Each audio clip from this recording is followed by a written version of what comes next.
Hey everyone, welcome to the first episode of Mcubed's show about fantasy sci-fi movies and TV shows.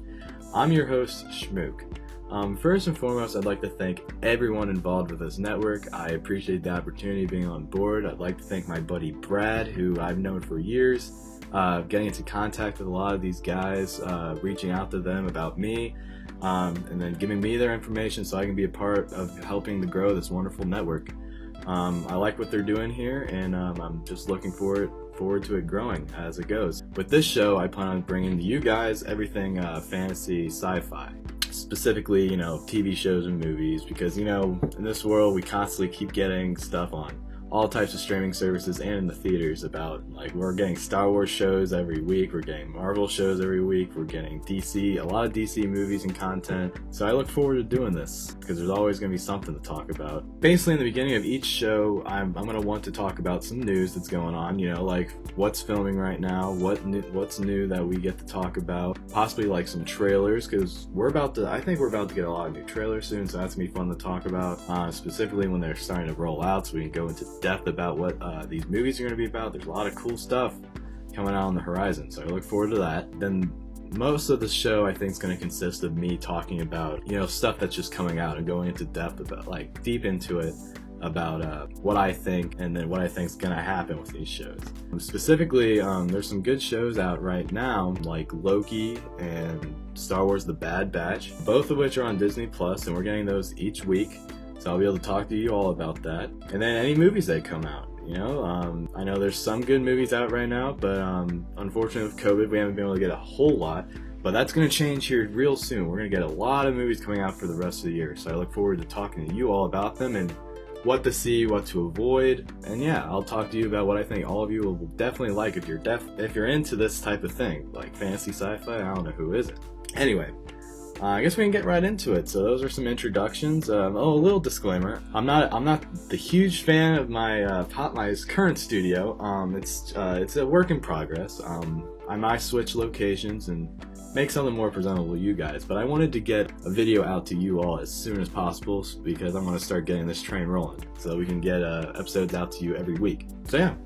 There we go. Let's get into it. Here are some news of what's happening this week. The only big things that's really on the top of my head are there's a lot of Flash set photos coming out. Specifically, some cool things to talk about, like we have Supergirl finally coming into the DCEU, and she looks definitely like the cousin of Henry Cavill's Superman. So that's something to be interested about if you like Zack Snyder's movies. I'm a huge fan of those movies. So I'm hoping we can possibly get Cavill in that movie to have some conversation with with his cousin, who's been hinted at since the first Man of Steel movie with the open pod. Even Zack Snyder has posted something on Vero about open the pod when we got the first image of Supergirl's suit, which is pretty dope to look at because it has the same S as Superman, like Henry Cavill Superman. So hopefully this continuity continues and this movie doesn't just disrupt everything that we've had that comes before it. But who knows? Who knows what Warner Brothers is gonna do, because as we all know, they do not like Zack Snyder. With The Flash, we also had Michael Keaton on set, so that is interesting. A lot of people are trying to think about what Warner Brothers is doing with this decision to bring back an old Bruce Wayne as Batman. Obviously, probably the most iconic Batman we ever had,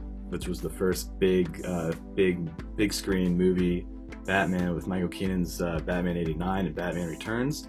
Awesome movies. I love those movies, but I don't know, I'm curious where they go in that direction, because obviously this Flash movie has Ezra Miller, who's from Zack Snyder's Justice League and Batman vs. Superman, so he's in this universe, so they're probably doing a multiverse type of storyline, which could be interesting. But I don't know why you want to just bring Ben Affleck back and then bring Jeffrey Dean Morgan, who played Thomas Wayne in Batman vs. Superman, to be the Flashpoint's Batman. And have an awesome scene between Jeffrey Dean Morgan and Ben Affleck's Batman at the end. I think that'd be a scene that a lot of comic book fans would honestly tear up over. But who knows what Warner Brothers wants to do. I think they just want to bring Ben Affleck on the set as a cameo and then just write him off the universe, which is going to be really sad because Henry Cavill's also not a part of this universe going forward as far as we know. But restore the Snyderverse. We can always hope that Warner Brothers opens their eyes to what the people want, because obviously Zack Snyder's Justice League was a fantastic movie. If you haven't seen it, go ahead and watch it. It is 4 hours long, but it's an epic. So go ahead and check that out. Let's see, other things in news. There weren't really many trailers to come out, but the first episode of Rick and Morty Season 5 just came out. I have not happened to be able to catch that yet, but if you like that, go ahead and check that out. Alright, well, enough with news. Let's talk about some Loki, alright? I think Loki is it's a truly interesting show. With WandaVision, I didn't love it that much. I think it had a super strong start. I liked, with WandaVision, showing off, like, early sitcoms and TV shows. Like, you know, like 50s, 60s era, like with I Love Lucy and stuff like that, or Bewitched. I thought that was really interesting. And then it got, I don't know, it's not a bad show. And I think Elizabeth Olsen did a great job acting in that. But again, it's not my favorite. I liked Falcon and the Winter Soldier way more, because I really like those actors. I really like Sebastian Stan as Bucky the Winter Soldier. So I like that show quite a bit. But Loki, I think, is off to a terrific start. We have 2 episodes so far. And I don't know, it's interesting where they're going with it.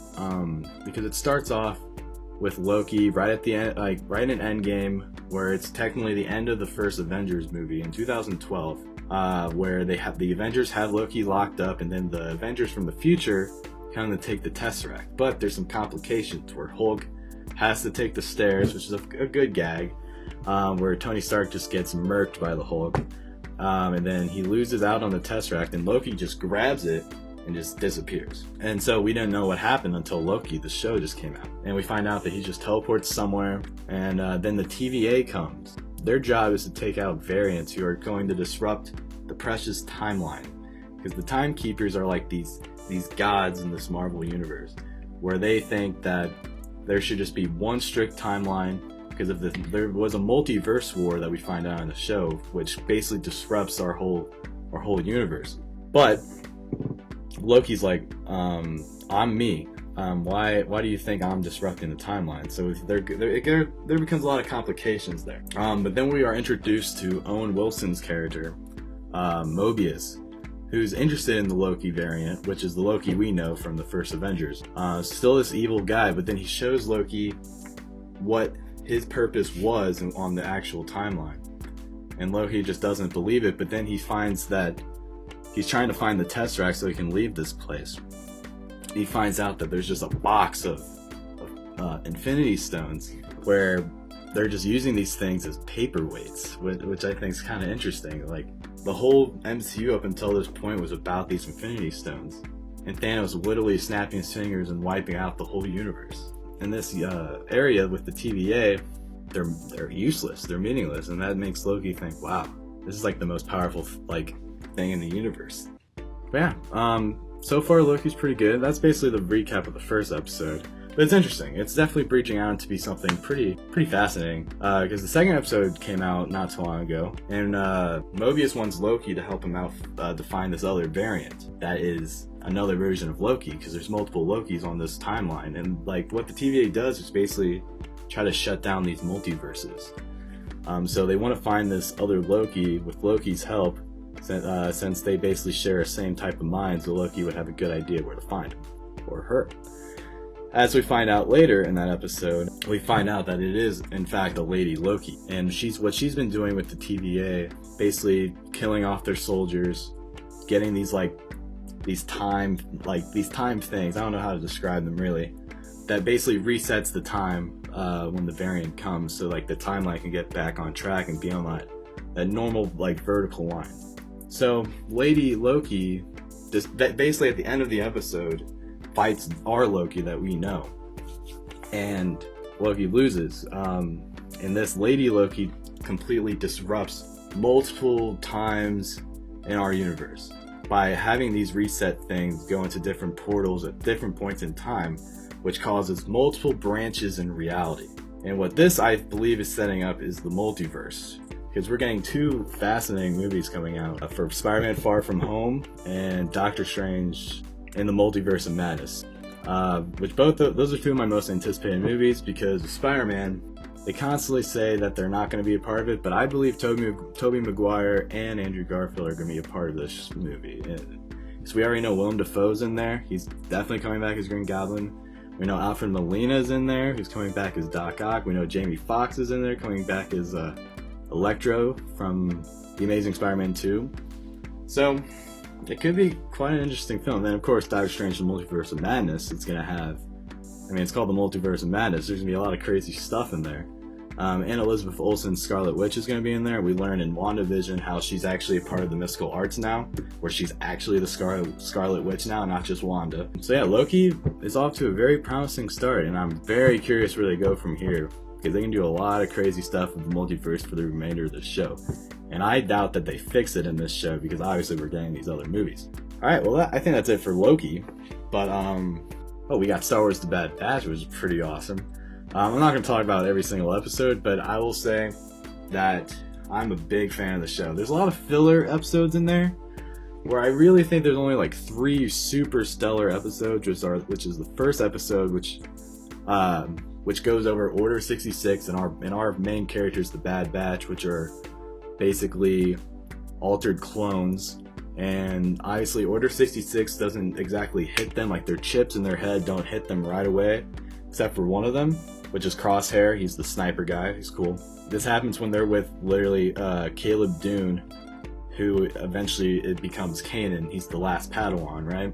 This shows him escaping from Order 66, where the Bad Batch is actually hunting him down. But Hunter's, which is our main Bad Batch guy, the leader, he's with Crosshairs, and he just basically decides to let Caleb go because he doesn't want to kill him. Because he's like, the Jedi have been our friends this whole time. Why are we going to do this? Crosshairs are constantly like, good soldiers follow orders. And it's cool. It's cool to have that dynamic within this group that have been super close, and we met them in the last season of the Clone Wars. We always saw them as being this close crew. But now there's like a rift between them because Crosshair's like, you're not following orders, like we have to do this. So basically they split ways. They meet this other clone, which is a little girl named Omega, who's really sweet. I really like her, actually. I didn't like her that much at first, but she's really growing on me. I like her relationship with the clones, specifically Wrecker, who I was not a huge fan of. I thought I would have gotten sick of Wrecker, but with Omega, like I like their relationship. It's a really sweet relationship. Specifically in the second to last episode that's come out, we see where Wrecker has been having a lot of headaches, where he's just constantly getting headaches, and like we all know what that would mean is that possibly his inhibitor chip's about to go off, where he's about to start to be, fierce and violent and try to kill his brothers. But we see that in the second to last episode that's come out, where that like his inhibitor chip actually goes off. He even tries to kill Omega, who he loves. So that was a very emotional episode. And we also got Captain Rex back, and like it's just great to see him again. He's one of my favorite characters in Star Wars. And he basically lays out the rundown about Order 66, these inhibitor chips, and what to do.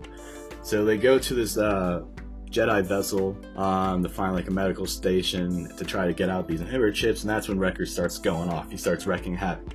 But they're able to stun him and put him down for a bit so they can take out the chip, and then they take out everyone else's chip, and then everything's good again. And that's how the episode ends, with Rex leaves to try to help other, basically to form the rebellion eventually, like the early stages of the rebellion.